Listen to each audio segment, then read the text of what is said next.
মাদ্রাসা শিক্ষার 3 গুণ যদি আপনারা বুঝে থাকেন, বৈশিষ্ট্য, আদর্শ, উদ্দেশ্য, ভুলে যাবেন কোনদিন? আলোচ্য আয়াতে আল্লাহ সফল মাদ্রাসা শিক্ষার 3 গুণ চিহ্নিত করে দিয়েছেন।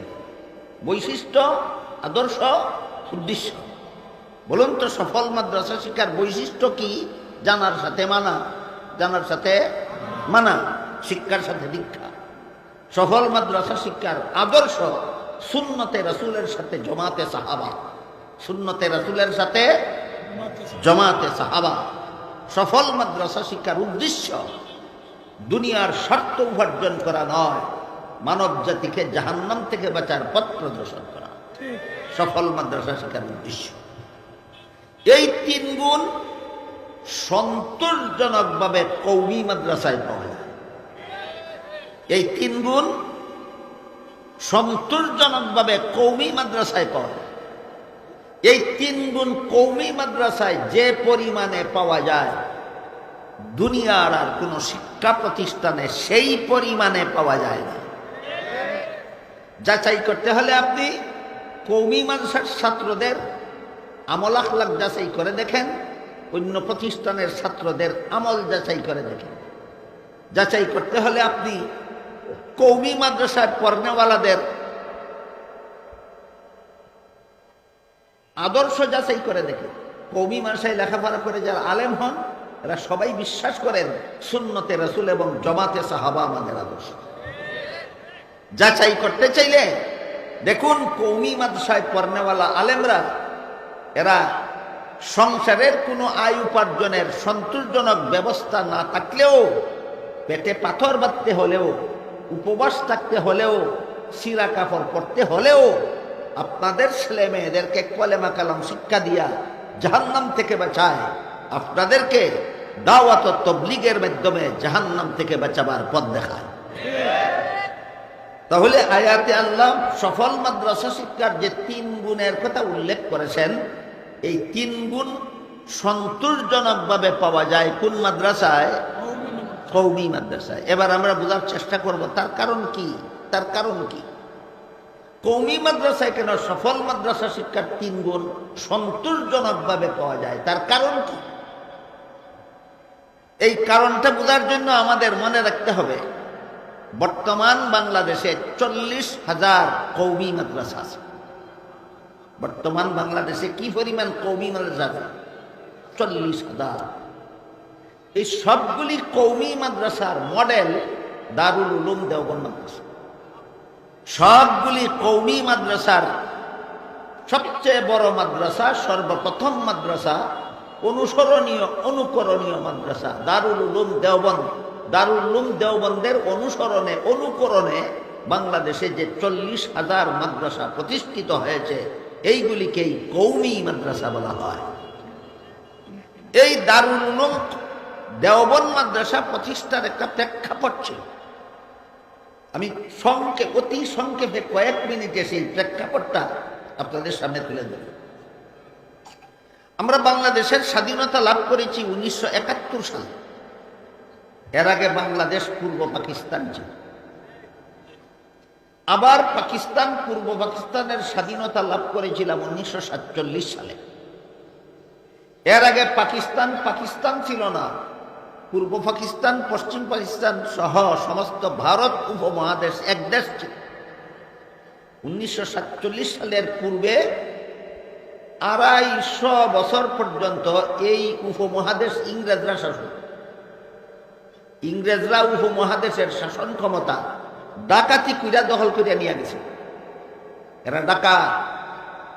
ব্রিটিশ ইংরেজরা আমাদের দেশের শাসন ক্ষমতা, গদি, রাষ্ট্রীয় গদি গণতান্ত্রিকভাবে দখল করেছিল না ডাকাতি কইরা দখল করছিল? ডাকাতি কইরা আমাদের গদি দখল করছিল। দখল কইরা 250 বছর শাসন করছে। এই ডাকাতেরা আমাদের দেশের গদি ডাকাতি করার আগে সমস্ত ভারত উপমহাদেশ মুসলমানেরা শাসন করত। ওই সময়ের মুসলমান শাসকদের বড় সুখ্যাতি আছে ইতিহাসে। এর মধ্যে একজন মুসলিম শাসকের নাম ছিল বাদশাহ আলমগীর। বাদশাহ আলমগীরের আমলে ভারত উপমহাদেশে প্রায় ৮০ লক্ষ মাদ্রাসা ছিল। বাদশাহ আলমগীরের আমলে সমস্ত ভারত উপমহাদেশে ৮০ লক্ষ মাদ্রাসা ছিল। সবগুলি মাদ্রাসা পরিচালনার জন্য মাদ্রাসার নিজস্ব সম্পত্তি ছিল। সম্পত্তির আয়ের দ্বারাই মাদ্রাসা চলত। এই জন্য মাদ্রাসাওয়ালা সরকারের কাছেও ভিক্ষার হাত পাততে হইতো না, পাবলিকের কাছেও ভিক্ষার হাত পাততে হইতো না। মাদ্রাসাগুলি ছিল স্বয়ং সম্পত্তি, নিজস্ব সম্পত্তির আয়ের দ্বারাই মাদ্রাসা চলতে পারে।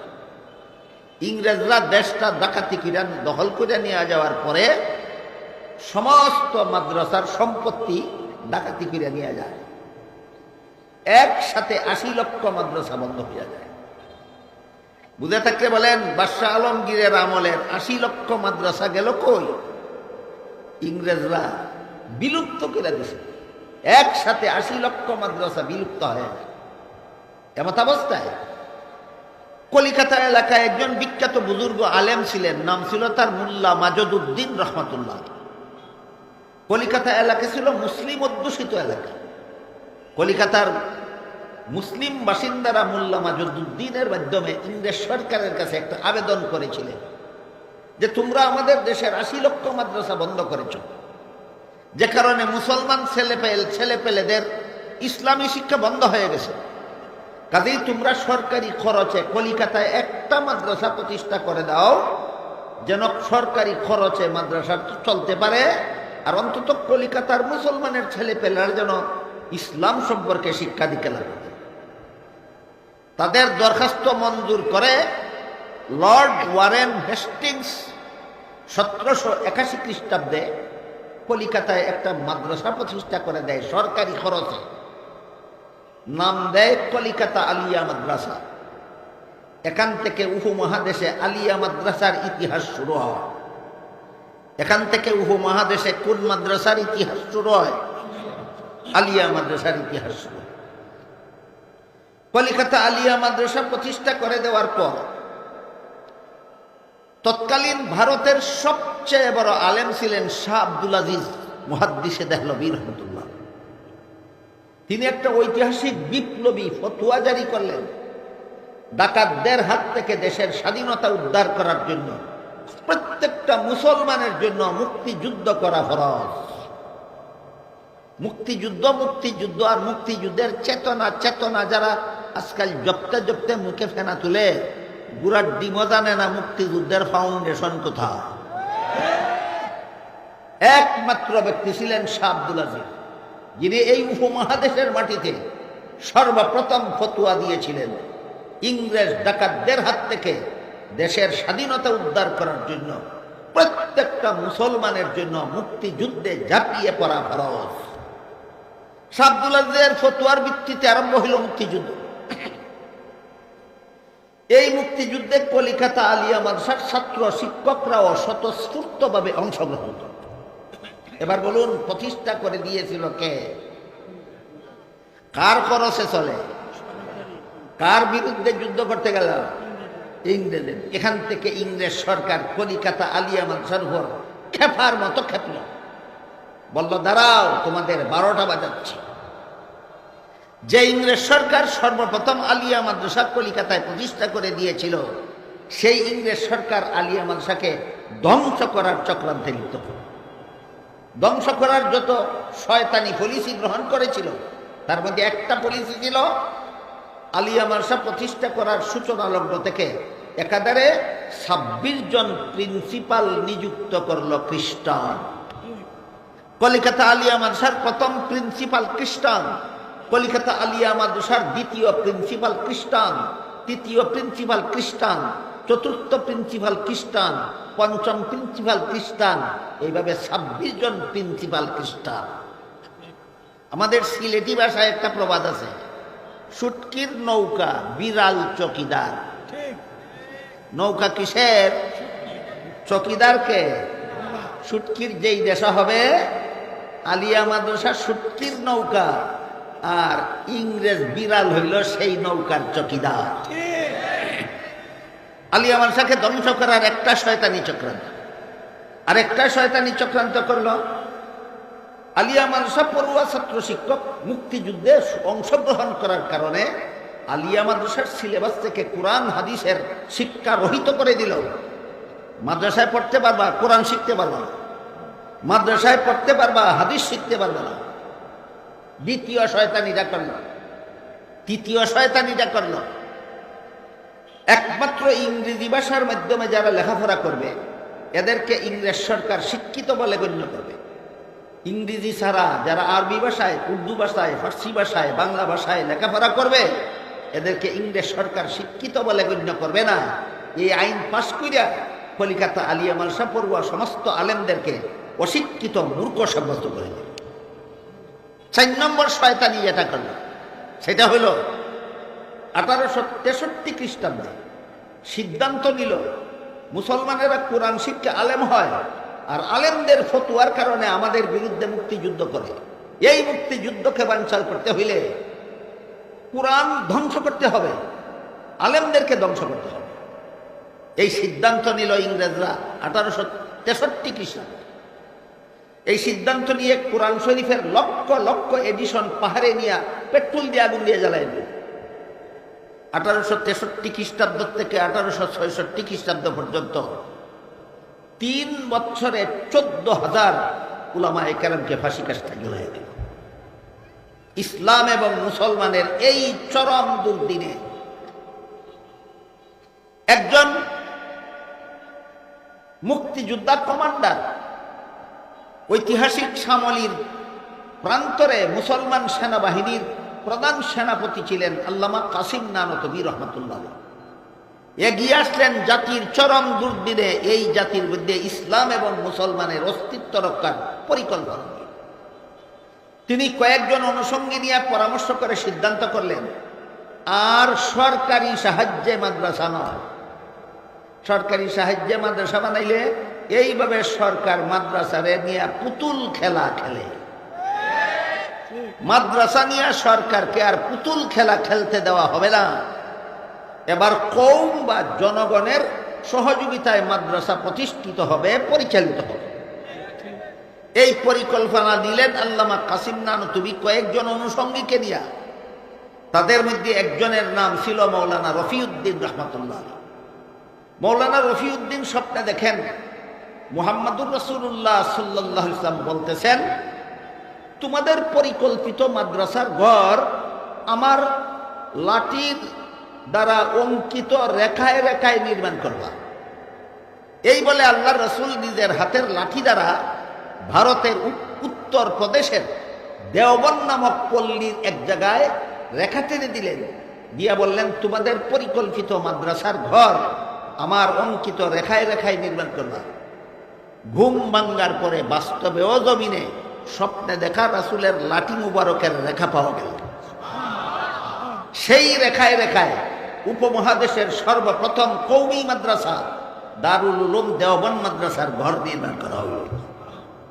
এর অনুকরণে বর্তমান বাংলাদেশে 40,000 কওমি মাদ্রাসা। বুঝে থাকলে এবার বলুন, বাংলাদেশের 40,000 কওমি মাদ্রাসার মডেল কোনটা? দেওবন মাদ্রাসা। কার নির্দেশক্রমে নির্মাণ করা হইল? মুহাম্মদুর রাসূলুল্লাহর নির্দেশক্রমে নির্মাণ করা হইল।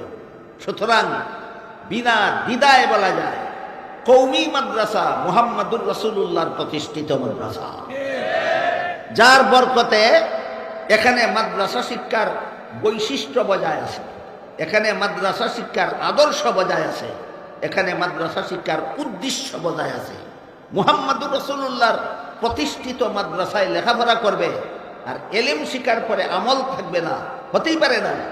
মুহাম্মদুর রাসূলুল্লাহর প্রতিষ্ঠিত মাদ্রাসায় লেখাপড়া করবে আর সুন্নতে রাসূলের সাথে জমাতে সাহাবাকে আদর্শ মাপকাঠি মানবে না, হতেই পারে না। মুহাম্মদুর রাসূলুল্লাহর প্রতিষ্ঠিত মাদ্রাসায় লেখাপড়া করবে আর জাতিকে জাহান্নাম থেকে বাঁচার পথ দেখাবে না, হতেই পারে না। এবার বলেন, কোরআনে আল্লাহ সফল মাদ্রাসা শিক্ষার যে 3টা গুণের কথা উল্লেখ করেছেন, 3 গুণ কওমি মাদ্রাসায় সন্তোষজনকভাবে পাওয়া যায় কিনা? কোন কারণে? রাসূলের লাঠি মুবারকের দাগের বরকতে, রাসূলের লাঠি মুবারকের দাগের বরকতে। এখানে দুটি প্রশ্ন আছে, দুইটি প্রশ্নের জবাব দিয়া আজকের মতো কথা শেষ করি। এক প্রশ্ন হলো যে সপ্ত যুগে রসুল লাঠি দিয়া দাগ দিয়েছিলেন, সেই দাগে দাগে সর্বপ্রথম কওমি মাদ্রাসার গড় নির্মাণ করা হয়েছিল। ঘটনাটা কি তুতির জুড়ে ভরা পুঁতির কথা, না কোনো ঐতিহাসিক ভিত্তি আছে? এই প্রশ্নের জবাব হলো কয়েক হাজার পৃষ্ঠা বিশিষ্ট একটা ইতিহাস গ্রন্থ আছে, বিশাল, নাম তার তারিখে দারুল উলুম দেওবন্দ। বাংলাদেশ ইসলামিক ফাউন্ডেশনের পক্ষ থেকে এটার বাংলা অনুবাদও প্রকাশিত হয়েছে। যারা উর্দু বুঝেন না, বাংলাটাই করে দেখেন। এই ইতিহাসের ভূমিকায় লেখা আছে এই রসুলের সপ্ত যুগে লাঠি মুবারকের দ্বারা দাগ দেওয়ার ঘটনা, রাসূলের দেওয়া দাগে দাগে সর্বপ্রথম কওমি মাদ্রাসার গড় নির্মাণ করা হয়েছে। বলুন এটা কোনো কল্পকাহিনী না ঐতিহাসিক সত্য? ঐতিহাসিক। আরেকটা প্রশ্ন হলো, ওই যে বলেছিলাম সুন্নি নামের রেজবিরা বলে রসুল আজির নাজির, রসুল আমাদের মিলাদ শরীফে হাজির হন, এই জন্য তার তাজিম করার জন্য আমরা দাঁড়াই, বলে কিনা? এরা যখন শুনে ইতিহাসটা তখন বলে কওমি মাদ্রাসার ফাউন্ডেশনের রেখা টেনে দেওয়ার জন্য যদি রাসূল দেওবন্দে আসতে পারেন, তাহলে আমাদের মিলাদ মাহফিলে আসতে পারবেন না কেন? এই এমন একটা ক্যাটা প্রশ্ন করে বসে থাকে। আমি আপনাদের জিজ্ঞেস করি, দেওবন্দের জমিনে রেখা টেনে দেওয়ার জন্য যদি রসুলকে নিজে আসতে হয়, তাহলে সেটা রাসূলের অলৌকিকতা হয় না মদিনা শরীফে শুয়ে থেকেই যদি রেখা পৌঁছে দিতে পারেন তাহলে অলৌকিকতা হয়? কোনটা অলৌকিকতা? হ্যাঁ, আমরা রাসূলের অলৌকিকতায় বিশ্বাসী। দেওবন্দের জমিনে দাগ দিতে হলে মদিনার নবী দেওবন্দে আসতে হয় না, ওইখানে থেকে ইশারা করলেই দাগ হয়ে যায়। হাদিসে তার প্রমাণ আছে। রসুল দুনিয়ার থেকে বিদায় হওয়ার আগে একবার রসুল জবালে আবি কুবাইস নামক পাহাড়ের চূড়ায় আরোহণ করে আকাশের চন্দ্রকে আঙ্গুল দ্বারা ইশারা করছিলেন, 2 টুকরা হয়ে গেছিল, আবার জোড়া লেগেছিল। বলুন চন্দ্রে গিয়া চন্দ্র 2 টুকরা করেছিলেন না জমিনে দাঁড়াইয়া? যে নবী জমিনে দাঁড়াইয়া আঙ্গুল দ্বারা ইশারা করলে আকাশের চন্দ্র 2 টুকরা হয়, সেই নবী মদিনা শরীফে শুইয়া ইশারা করলে দেওবন্দের জমিনে রেখাও হয় না? সুতরাং আমাদের এখানেও আসেননি, তোমাদের ওখানেও আসেন না। এই আশার ধারণা বাতিল, এই আশার ধারণা রাসূলের সহিহ হাদিস বিরোধী। হাদিস শরীফে রাসূল বলেছেন, আল আম্বিয়াউ আহইয়াউন ফি কুবুরিহিম, নবী রাসূলগণ দাফন করার পরে জীবিত অবস্থায় রওজা শরীফের ভিতরে থাকেন, তোমাদের কোনো অনুষ্ঠানে আগমন করেন না। এইটাই আহলে সুন্নাত ওয়াল জামাতের আকীদা। আল্লাহ আপনাদের আমাদের সবাইকে মাদ্রাসা শিক্ষার বৈশিষ্ট্য, আদর্শ, উদ্দেশ্য বুঝে আমাদের মাদ্রাসা শিক্ষাকে সফল করার এবং কওমি মাদ্রাসার গুরুত্ব বুঝে এই মাদ্রাসার সাথে জড়িত দেখে নিজেদের জীবনকে ধন্য করার সৌভাগ্য দান করুন। সবাই বলুন আমিন। সুবহান রাব্বিকা রাব্বিল ইজ্জাতি আম্মা ইয়াসিফুন ওয়া সালামুন আলাল মুরসালিন আলহামদুলিল্লাহি রাব্বিল আলামিন। যারা দোয়াতে শরীক হবেন বসে থাকুন। আস্তাগফিরুল্লাহ। কিভাবে সফল হয় আর কিভাবে বিফল হয়, বিষয়টা আপনাদের সামনে তুলে ধরার জন্য আমি পবিত্র কোরআনের একটি আয়াতের অংশ তিলাওয়াত করেছি। তিলাওয়াতকৃত আয়াতাংশে আল্লাহ সফল মাদ্রাসা শিক্ষার 3টি গুণের কথা উল্লেখ করেছে। যে মাদ্রাসা শিক্ষার সাথে 3টি বৈশিষ্ট্য থাকবে, 3টি গুণ থাকবে, সেই মাদ্রাসা শিক্ষা হবে সফল। কোন মাদ্রাসা শিক্ষা যদি এই 3 গুণ বিবর্জিত থাকে, 3 গুণের কোনো একটা গুণ যদি কোনো মাদ্রাসা শিক্ষাটাতে থাকে না, তাহলে সেই মাদ্রাসা শিক্ষাটা বিফল হতে বাধ্য। কাজেই মাদ্রাসা শিক্ষা সফল হওয়ার 3টা গুণের কথা আল্লাহ এখানে উল্লেখ করে দিয়েছে। আমার মনে হয় মাদ্রাসার সাথে যারা যতভাবে জড়িত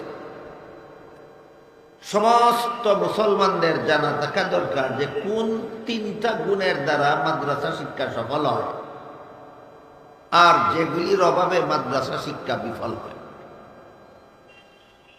গুণ তিনটা হলো যথাক্রমে, এক নম্বর হলো মাদ্রাসা শিক্ষার বৈশিষ্ট্য,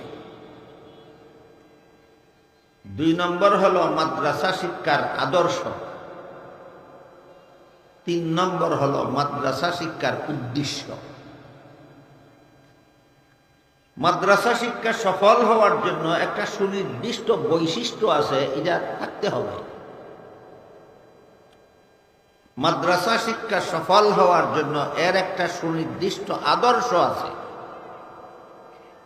সেই আদর্শ যদি থাকে তাহলে মাদ্রাসা শিক্ষাটা সফল হবে, না থাকলে বিফল হতে পারে। ঠিক তেমনি ভাবে তিন নম্বর হলো মাদ্রাসা শিক্ষার উদ্দেশ্য। মাদ্রাসা শিক্ষার সুনির্দিষ্ট একটা উদ্দেশ্য আছে।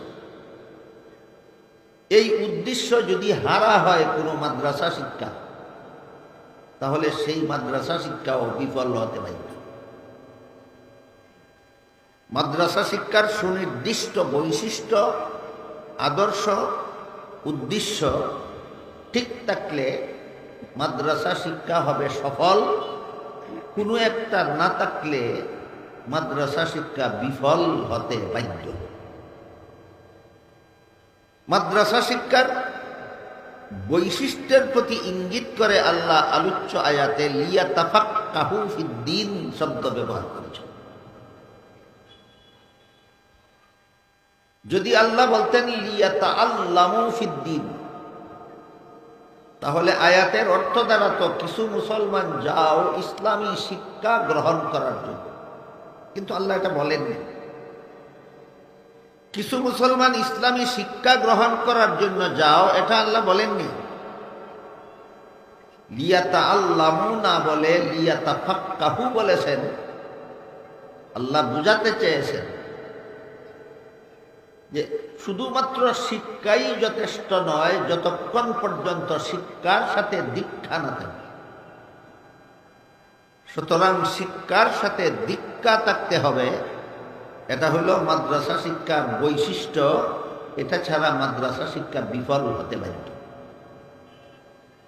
এখন শিক্ষা আর দীক্ষা দুই শব্দের মর্ম বুঝতে যদি কারো অসুবিধা হয়, তাহলে আমি খুব সহজ সরল বাংলায় বলছি, শিক্ষা অর্থ জানা আর দীক্ষা অর্থ মানা। ইসলামের বিধান জানার সাথে সাথে ইসলামের বিধান মানার জন্য একদল ছাত্র মাদ্রাসায় পড়বে। এবার বুঝে থাকতে বলেন, মাদ্রাসায় পড়বে একদল মুসলমান শুধু ইসলামের বিধান জানার জন্য না জানার সাথে সাথে মানার জন্য? জানার নাম শিক্ষা, মানার নাম দীক্ষা। জানার নাম শিক্ষা, মানার নাম দীক্ষা। কেউ যদি ইসলামের বিধান জানে কিন্তু মানে না, তাহলে তার শিক্ষা সফল শিক্ষা নয়, ব্যর্থ শিক্ষা। কেউ যদি ইসলামের বিধান জানে কিন্তু মানে না, তার ইসলামী শিক্ষা সফল না ব্যর্থ? ব্যর্থ। যেমন ধরুন, একজন জানে ওযুর 4 ফরজ, এটা ইসলামের একটা বিধান। মুখ ধোয়া, হাত ধোয়া, মাথা মাসে করা, পা ধোয়া, কিন্তু কোনোদিন উযু করে না। ওযুর 4 ফরজ জানে, কোনোদিন উযু করে না। বুঝে থাকলে বলেন, সে জানে না না মানে না? তার শিক্ষা আছে, দীক্ষা নাই। শিক্ষা আছে, বলুন তার শিক্ষা সফল না ব্যর্থ? এজন্য আল্লাহ ইসলামী শিক্ষা সফল হওয়ার প্রথম গুণ উল্লেখ করেছেন, শিক্ষার সাথে দীক্ষা থাকতে হবে, জানার সাথে মানা থাকতে হবে। অনুরূপভাবে একজন মুসলমান জানে দৈনিক 5 বেলা নামাজ পড়া ফরজ। এই কথা জানে না এমন মুসলমান কজন আছে সমাজে? প্রতিদিন 5 বেলা নামাজ পড়া ফরজ একজন মুসলমান জানে, কিন্তু একদিনও নামাজ পড়ে না। বলেন জানে না না মানে না? তার কি আছে কি নাই? বলেন তার শিক্ষা সফল না ব্যর্থ? এরকম ব্যর্থ শিক্ষা যেন কোনো মুসলমান গ্রহণ না করে, এই জন্য আল্লাহ লিয়াতা আল্লামু না বলে লিয়াতা ফাক্কাহু বলেছেন। শুধু শিক্ষা গ্রহণ করতে যেও না, শিক্ষার সাথে দীক্ষা গ্রহণ করতে যাও। এই তথ্যটা আজকাল অনেক বড় বড় শিক্ষিত পণ্ডিতেরাও জানে না, যে জানার সাথে মানা না থাকলে জানা ব্যর্থ। এই জন্য বাংলাদেশের বড় বড় শিক্ষা প্রতিষ্ঠানের গেইটে লেখা থাকে, come for education, go for help. বাংলায় লেখা থাকে, শিক্ষার জন্য প্রবেশ করো, সেবার জন্য বের হও। আমি অনেক শিক্ষা প্রতিষ্ঠানের গেইটে লেখা দেখেছি, শিক্ষার জন্য প্রবেশ করো, সেবার জন্য বের হও। শিক্ষার সাথে দীক্ষা শব্দ নাই। কাজেই ছাত্র জীবনে যারা দীক্ষা ছাড়া শিক্ষা গ্রহণ করে, এরাই কর্মজীবনে সেবার নামে সেবন করে। কথা পরিষ্কার। ছাত্র জীবনে যারা দীক্ষা ছাড়া শিক্ষা গ্রহণ করে, তারাই কর্মজীবনে কিসের নামে কি করে? সেবার নামে সেবন করে। এটা পেট পূজার শিক্ষা ছাড়া আর কিছু নয়। সবগুলি হলো পেট পূজার শিক্ষা। যে শিক্ষার সাথে দীক্ষা নাই, যারা শিক্ষিত হওয়ার পরে সেবার নামে খালি সেবন করে। এই সমস্ত প্রতারণার হাত থেকে আল্লাহ মুসলমান সমাজকে রক্ষা করার জন্য আলোচ্য আয়াতে লিয়াতা আল্লামু শব্দ ব্যবহার না করে লিয়াতা ফাক্কাহু শব্দ ব্যবহার করেছেন। মর্ম হল, ইসলামী শিক্ষাটাই যথেষ্ট নয় যতক্ষণ পর্যন্ত শিক্ষার সাথে দীক্ষা না। সুতরাং সফল মাদ্রাসা শিক্ষার প্রথম গুণ হল শিক্ষার সাথে দীক্ষা থাকতে হবে। এটাই মাদ্রাসা শিক্ষার বৈশিষ্ট্য। দ্বিতীয় গুণের দিকেও আল্লাহ লিয়াতাফাক্কাহু শব্দের দ্বারাই ইঙ্গিত করেছেন। মুফাসসিরিনে কেরাম তাফসীরের কিতাবে ইয়াতাফাক্কাহু শব্দের ব্যাখ্যায় উল্লেখ করেছেন যে মাদ্রাসা শিক্ষা সফল হওয়ার জন্য একটা সুনির্দিষ্ট আদর্শও আছে। সেই আদর্শ যদি বজায় রেখে কেউ মাদ্রাসা শিক্ষা গ্রহণ করে, তাহলে তার শিক্ষা হবে সফল। আদর্শ বিবর্জিত অবস্থায় মাদ্রাসায় লেখাপড়া করে কিন্তু জানে না মাদ্রাসা শিক্ষার আদর্শ কি, এই ব্যক্তির মাদ্রাসা শিক্ষাও বিফল হতে বাধ্য। আয়াতের ব্যাখ্যায় মুফাসসিরিনে কেরাম লিখেছেন, সফল মাদ্রাসা শিক্ষার আদর্শ হলো দুইটা জিনিস। একটা হলো রাসূলের সুন্নত, আর একটা হলো সাহাবায়ে কেরামের জামাত। অর্থাৎ আমার এলেম সহি না গলত, আমার আমল সহি না গলত, আমার আকীদা বিশ্বাস সহি না গলত, এটা সাব্যস্ত করার জন্য হাদিস শরীফে আল্লাহর রাসূল দুইটা আদর্শ উল্লেখ করেছেন, মা আনা আলাইহি ওয়া আসহাবি। মর্ম হল, একটা আদর্শ মাপকাঠির নাম নবীর সুন্নত, আর একটা আদর্শ মাপকাঠির নাম সাহাবায়ে কেরামের জামাত। কিয়ামত পর্যন্ত যে কোনো মুসলমানের এলেম, আমল, আকীদা যদি নবীর সুন্নত মোতাবেক হয়, সাহাবায়ে কেরামের জামাতের অনুকূলে হয়, তখন সেটা হবে আদর্শ মাদ্রাসা শিক্ষা।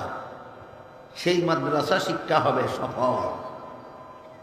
আর কারো এলেম, আমল, আকীদা সহি না গলত এটা যাচাইয়ের জন্য যদি সুন্নতে রাসূলকে মাপকাঠি না মানে, জামাতে সাহাবাকে আদর্শ মাপকাঠি না মানে, তার শিক্ষা হবে আদর্শ বিবর্জিত কোরআন শিক্ষা, বিফল হতে বাধ্য।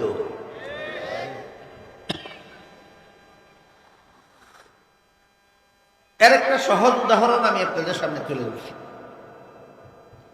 কোরআনের বিভিন্ন আয়াতে আল্লাহ পাক রব্বুল আলামিন হযরত আদম আলাইহিস সালামের একটি ঘটনার বিবরণ দিয়েছেন।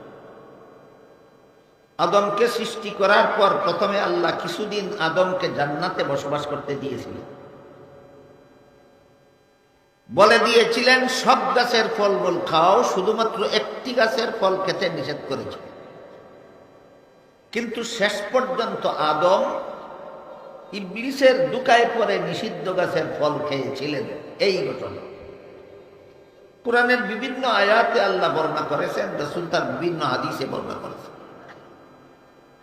কিন্তু নিষিদ্ধ গাছের ফল খাওয়ার কারণে আদম গুনাহগার হলেন কিনা এটা সাব্যস্ত করা না করা নির্ভর করবে আপনার ইসলামী শিক্ষার আদর্শ সুন্নতে রাসূল এবং জমাতে সাহাবা মানেন কিনা। যদি সুন্নতে রাসূল এবং জমাতে সাহাবাকে আপনার ইসলামী শিক্ষার আদর্শ মানেন, তাহলে সেই আদর্শ মতো ব্যাখ্যা করলে নিষিদ্ধ গাছের ফল খাওয়ার দ্বারা আদমের গুনাহ সাব্যস্ত হয় না। আর যারা সুন্নতে রাসূল এবং জমাতে সাহাবাকে আদর্শ মানে না, নবীর জীবনের ঘটনাকে মন গড়াভাবে ব্যাখ্যা করে, এদের মন গড়া ব্যাখ্যার দ্বারা আদমের নিষিদ্ধ গাছের ফল খাওয়া গুনাহ সাব্যস্ত হয়। একই ঘটনা, আদমের নিষিদ্ধ গাছের ফল খাওয়ার ঘটনা। এক ব্যাখ্যা মতো গুনাহ সাব্যস্ত হয় না, আর এক ব্যাখ্যা মতো গুনাহ সাব্যস্ত হয়।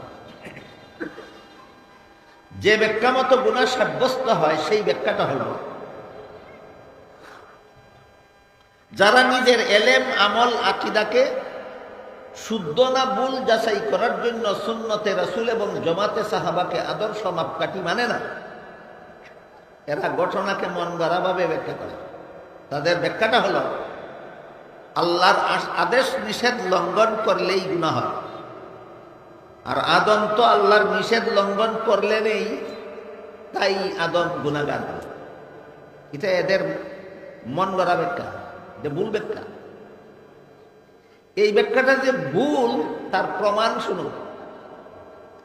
আল্লাহ কুরআনের অন্য আয়াতে বলে দিয়েছেন, লা ইয়ানালু আহদিজ জালিমিন, গুনাহগারদেরকে আমি নবী বানাই না।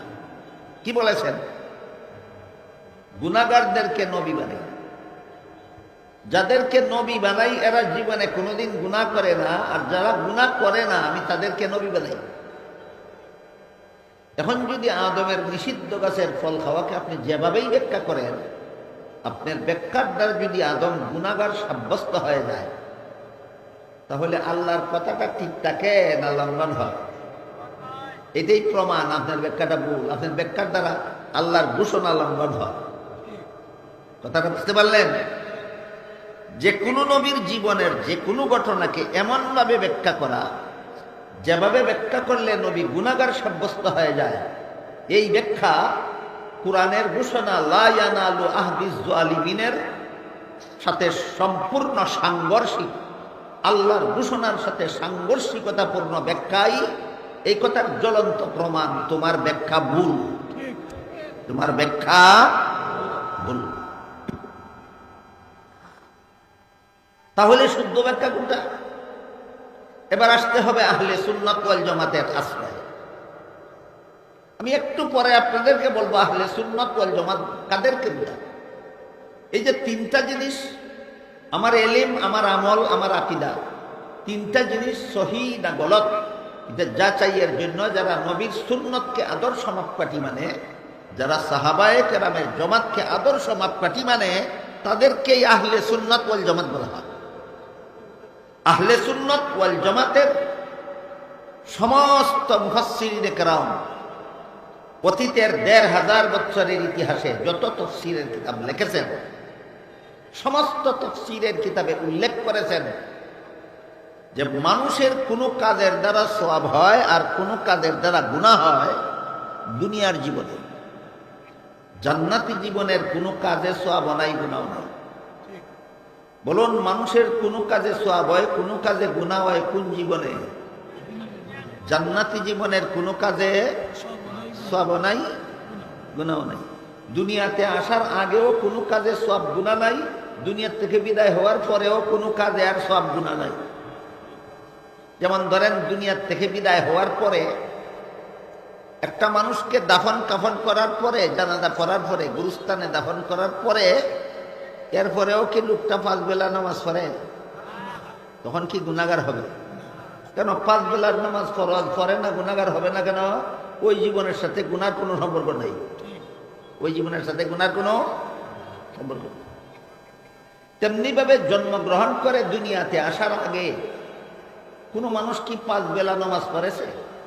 তো 5 বেলা নামাজ পড়া ফরজ, দুনিয়াতে আসার আগের থেকেই সে 5 বেলার নামাজ পড়ে না, গুনাহগার হবে না কেন? দুনিয়াতে আসার আগের জীবনের সাথে সব গুনার কোনো সম্পর্ক নেই। যেমন ভাবে দুনিয়াতে আসার আগেও 5 বেলা নামাজ পড়েনি, গুনাহ হয়নি, দুনিয়ার থেকে বিদায় হওয়ার পরেও 5 বেলা নামাজ পড়বে না, গুনাহ হবে না। প্রমাণ হলো মানুষের কোনো কাজের সাথে সওয়াব গুনার সম্পর্ক হয় কোন জীবনে? দুনিয়ার জীবনে। এবার বলেন, আদম নিষিদ্ধ গাছের ফল খেয়েছিলেন কোন জীবনে? জান্নাতি জীবনে। কোন জীবনে? এর সাথে সওয়াবেরও কোনো সম্পর্ক নাই, এর সাথে গুনারও কোনো সম্পর্ক। এই ব্যাখ্যার দ্বারা আল্লাহর ঘোষণা লঙ্ঘন হয় না, বহাল থাকে। এটাই প্রমাণ এই ব্যাখ্যাটা সঠিক। নবীর জীবনের যে কোনো ঘটনার ব্যাখ্যার দ্বারা আল্লাহর কোরআনের বিরুদ্ধাচরণ অবধারিত হয়ে পড়ে, সেই ব্যাখ্যাটাই ভ্রান্ত। আর যে ব্যাখ্যার দ্বারা আল্লাহর বিরুদ্ধাচরণ অবধারিত হয় না, বরং আল্লাহর ঘোষণা বহাল থাকে, সেই ব্যাখ্যাটাই শুদ্ধ। এখন একজন মাদ্রাসায় লেখাপড়া করে, হাদিস পড়ে, কোরআন পড়ে, আদমের নিষিদ্ধ গাছের ফল খাওয়াকে এমনভাবে ব্যাখ্যা করে যেভাবে ব্যাখ্যা করলে আদম গুনাহগার সাব্যস্ত হয়। বলেন, তার মাদ্রাসা শিক্ষা আদর্শ মাদ্রাসা শিক্ষা না আদর্শ বিবর্জিত? তোমার মাদ্রাসা শিক্ষা ব্যর্থ হতে বাধ্য।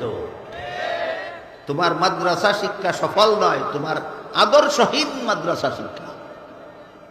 তাই আল্লাহ আলোচ্য আয়াতে মাদ্রাসা শিক্ষা সফল হওয়ার জন্য একটা সুনির্দিষ্ট বৈশিষ্ট্য চিহ্নিত করে দিয়েছেন, একটা সুনির্দিষ্ট আদর্শ চিহ্নিত করে দিয়েছেন। তোমার মাদ্রাসা শিক্ষার সাথে যদি বৈশিষ্ট্যটা থাকে, তোমার মাদ্রাসা শিক্ষার মধ্যে যদি আদর্শটা পাওয়া যায়, তখন তোমার মাদ্রাসা শিক্ষা হবে সফল।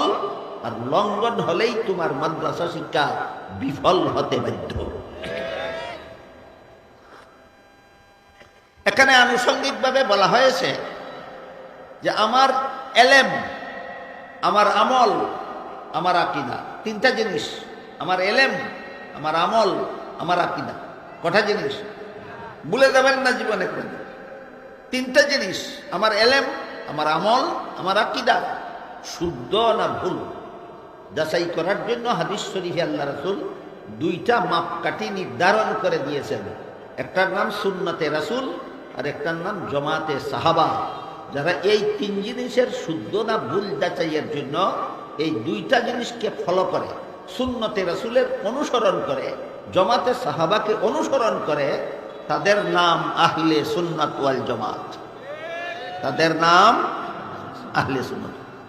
কিন্তু দুঃখের বিষয়, আমাদের উপমহাদেশে ভারত, বাংলাদেশ, পাকিস্তান, এই 3 দেশে যারা কট্টর বেদাতি, এরা এই নামটা নিজেদের বেলায় ব্যবহার করে। বেদাতিরা নিজেদেরকে আহলে সুন্নাত ওয়াল জামাত বলে মিথ্যা দাবির প্রচারণা চালায়। এই বেদাতি দলটা আসলে আহলে সুন্নাত ওয়াল জামাত নয়।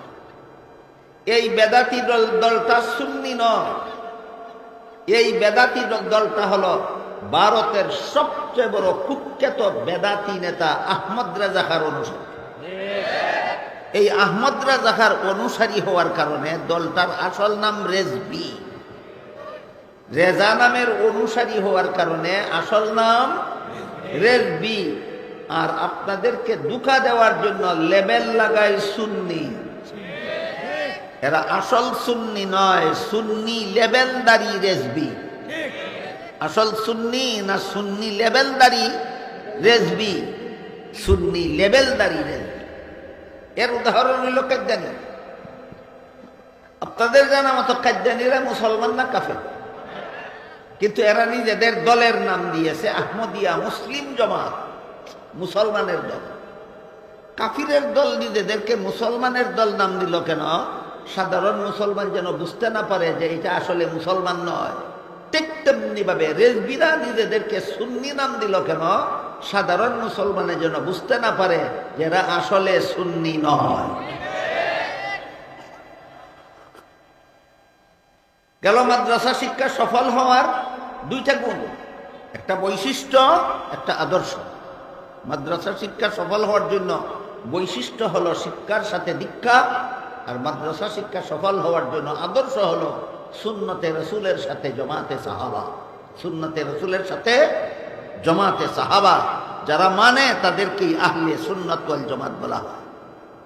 এবার মাদ্রাসা শিক্ষা সফল হওয়ার উদ্দেশ্যের বিবরণ দিয়ে আল্লাহ বলেন ওয়ালিয়ুনযিরু কওমাহুম। মাদ্রাসা শিক্ষায় শিক্ষিতরা কর্মজীবনে করবেটা কি, এদের এই শিক্ষার উদ্দেশ্য কি? আল্লাহ বলেন এদের উদ্দেশ্য হলো একমাত্র ইনজারে কওম। এর মর্ম হলো জাতিকে জাহান্নাম থেকে বাঁচার পথ দেখাও। মাদ্রাসা শিক্ষার উদ্দেশ্য জাতিকে জাহান্নাম থেকে বাঁচার পথ প্রদর্শন করা। এটা মাদ্রাসা শিক্ষা সফল হওয়ার জন্য এটা সুনির্দিষ্ট উদ্দেশ্য। মাদ্রাসা শিক্ষার উদ্দেশ্য দুনিয়ার কোনো সম্পদ হাসিল করা নয়।